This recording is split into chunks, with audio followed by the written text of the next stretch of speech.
कराडला मारहाण झाल्याची बातमी समोर आल्या होत्या, मात्र कारागृह प्रशासनाने सांगितले अशी कोणतीही मारहाण झाली नाही, तरी देखील गीते गँगला हर्सूल कारागृहात हलवण्यात आलेला आहे. वाल्मिक कराड जो आहे तो सध्या बीड तुरुंगात आहे. खरं तर बीड जिल्ह्याच्या तुरुंगामध्ये त्याला ठेवणंच चुकीचं आहे, कारण बीड जिल्ह्यामध्ये त्याला व्हीआयपी ट्रीटमेंट जी आहे ती जेलमध्ये मिळते. बीड जिल्ह्यातून अनेक आम्हाला फोन येतात की वाल्मिक कराडला तिथं फोन देण्यात येतो, अगदी जवळच्या लोकांबरोबर तो व्हिडिओ कॉलवर बोलतो. अशा पद्धतीचे व्हॉट्सअप कॉलवर जी आहे ती माहिती देणारे कॉल येतात. आजची जी घटना आहे गीते आणि वाल्मिक कराड अशा ज्या दोन टोळी आहेत त्याच्यामध्ये आधीपासून गँगवॉर किंवा दुश्मनी आहे. परंतु आज जर वाल्मिक कराडने मारहाण केली असेल किंवा वाल्मिक कराडला मारहाण केली असेल तर जेल प्रशासन का झोपा काढतंय का? याच्या आधी पोलिसांवर आरोप झालेत बीडच्या, आता जेल प्रशासनावर आरोप होत आहेत. म्हणजे वाल्मिक कराडला वाचवण्यासाठी आता महादेव गीते आणि त्यांच्या टोळीला हर्सूल जेलमध्ये रवानगी केली. खरं तर ही रवानगी वाल्मिक कराड हे सुदर्शन गुलेची व्हायला पाहिजे, पण वाल्मिक कराड, सुदर्शन गुले आणि त्याच्या टोळीला व्हीआयपी ट्रीटमेंट दुसऱ्या जेलमध्ये देता येणार नाही, म्हणून त्यांना बीड कारागृहातच ठेवण्यात आलेलं आहे. मला वाटतं ज्या जेल प्रशासनाने ही निष्काळजीपणे हे हाताळलेलं आहे किंवा तिथं घडलेलं आहे, तर जेल प्रशासनाचे जे कोणी प्रमुख बीड जिल्ह्यात असतील त्यांची जी आहे ती तातडीनं बदली करावी आणि चांगले अधिकारी तिथं आणावे. त्यावेळी हर्सूल कारागृहामध्ये महादेव गीते आणि त्याच्या 4 साथीदारांची रवानगी करण्यात आली. त्यावेळेस महादेव गीतेने वक्तव्य केलेलं आहे की वाल्मिक कराडच्या सांगण्यावरून आम्हालाच मारहाण झाली आणि सीसीटीव्ही पडताळण्याची मागणी महादेव गीतेकडून करण्यात आली. महादेव गीतेने जर सांगितलं असेल की तिथे वाल्मिक कराडकडूनच आम्हाला मारहाण झाली आहे, तर सीसीटीव्ही न्यायालयात जे आहेत ते तिथले हजर करणं जेल प्रशासनाने गरजेचं आहे.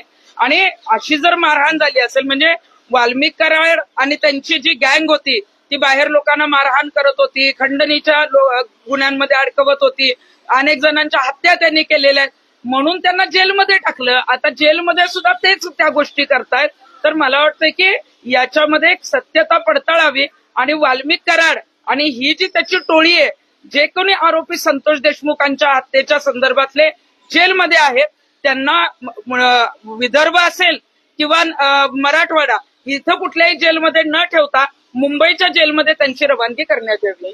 बबन गीते आहे, या मारहाण झाल्यानंतर त्याची एक पोस्ट व्हायरल होती, तो देखील आरोपी आहे, पोलिसांना सापडत नाही. मात्र समाज माध्यमावर पोस्ट व्हायरल होती की अंदर म्हणजे आतमध्ये असल्यावर मरणा मारणा सबकुछ माता, अशा प्रकारची एक पोस्ट व्हायरल होती. बबन गीते असो किंवा वाल्मिक कराड असो, या गुंडांच्या टोळ्या संपवण्याचं काम आता गृहमंत्र्यांचं आहे. आरोपी सापडत नाही आणि सोशल मीडियावर ऍक्टिव्ह असतो, म्हणजे गृह खात्याचं पोलिसांचं अपयश आहे. आणि अशा पद्धतीनं धमक्या देणं किंवा आम्ही फार काही करतोय म्हणून दहशत निर्माण करण्याचा प्रयत्न जर बबन गीते करत असेल तर तातडीनं शोधा आणि आतमध्ये जे आहे ते जेलमध्ये त्याला टाका. सामाजिक कार्यकर्त्या अंजली दमानिया ज्या आहेत त्यांनी एक मोठा दावा केलेला आहे की संतोष देशमुखांना अनैतिक प्रकरणात फसवण्यासाठी कराड गँगने एक महिलेला तयार केलं होतं आणि त्या महिलेची आता 8 दिवसापूर्वी हत्या झाली, अशा प्रकारचा दावा अंजली दमानिया यांनी केला. मध्यंतरी कळंबच्या एका महिलेला संतोष देशमुखांच्या प्रकरणामध्ये जबाबाला बोलवलं होतं. आता असं समजतंय की त्या महिलेची हत्या झाली, म्हणजे कुठलेही साक्षीदार, कुठलेही जबाब जे घेतले गेले त्या साक्षीदारांवर डायरेक्ट जे आहे ते दहशत निर्माण करण्याचा प्रयत्न होतो. तुम्ही जर पुढे आलात तर आम्ही तुम्हाला संपवून टाकू, तुमचा जो आहे तो आवाज बंद करू. या महिलेची जर हत्या झाली असेल तर या बाबतीत सुद्धा या सगळ्यांना आरोपी करण्यात यावं.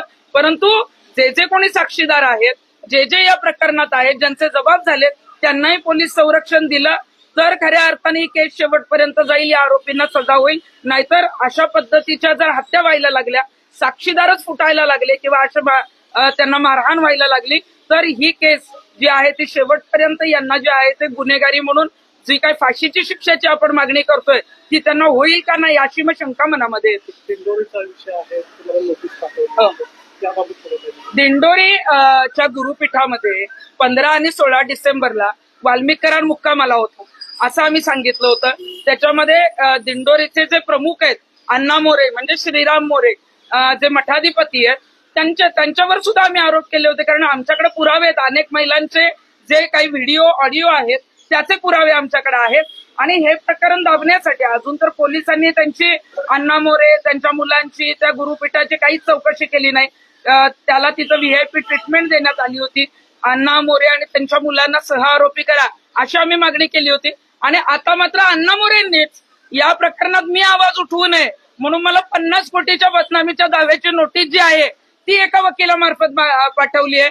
आणि पुढचा भाग असा आहे की ज्या वकिलाने मला नोटीस पाठवली आहे ते वकील जे आहे ते धनंजय मुंडेंचे वकील आहेत. म्हणजे धनंजय मुंडेंची जी लिंक आहे ती अण्णा मोरेंपर्यंत आहे.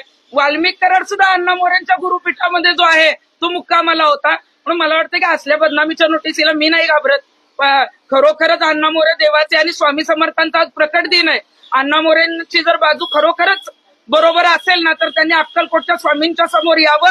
मी तिथे येते, पुरावे घेऊन येते आणि ते खोटे आहेत म्हणून सांगावं. आमच्याकडे सगळे पुरावे आहेत. अनेक महिलांवर त्यांनी अत्याचार केलेला आहे आणि त्या संदर्भात आम्ही जे आहे ते नाशिकचे सीपी डीजी यांनाही नोटीस पाठवली. परंतु कुठलेही पोलीस प्रशासन या मोरेंवर कारवाई करायला तयार नाही, कारण स्वतः मुख्यमंत्री त्यांच्या जवळचे असल्यामुळे मोरेंवर कारवाई होत नाही.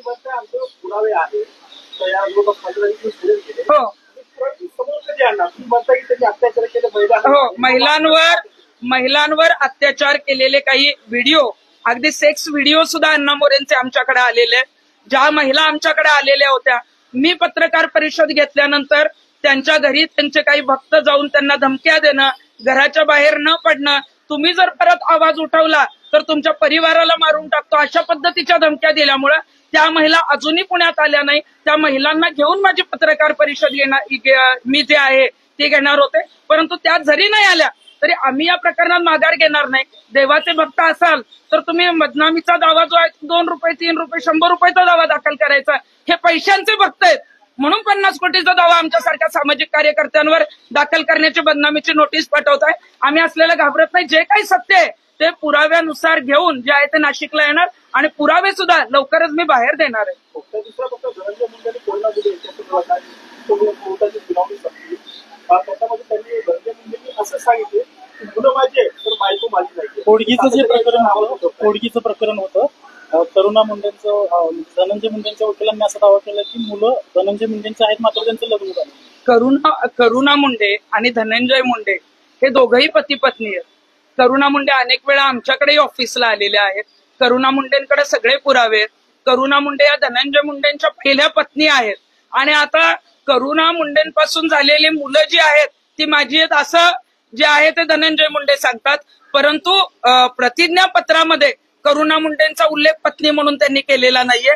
म्हणूनच ते सांगतात की आम्ही लिव्ह इन रिलेशनशिप मध्ये राहतो, कारण त्यांची आमदारकी जाईल आणि म्हणूनच त्या मुलांना तुम्ही स्वीकारता पण त्या पत्नीला अनेक वर्ष साथ जी आहे ते करुणा मुंडेंनी धनंजय मुंडेंना दिलेली आहे. परंतु त्यांना ते नाकारत असतील तर ते पूर्णपणे चुकीचं आहे. करुणा मुंडेंना जे आहे ते सन्मानाने धनंजय मुंडेंनी स्वीकारणं गरजेचं आहे, जसं मुलांना स्वीकारलं.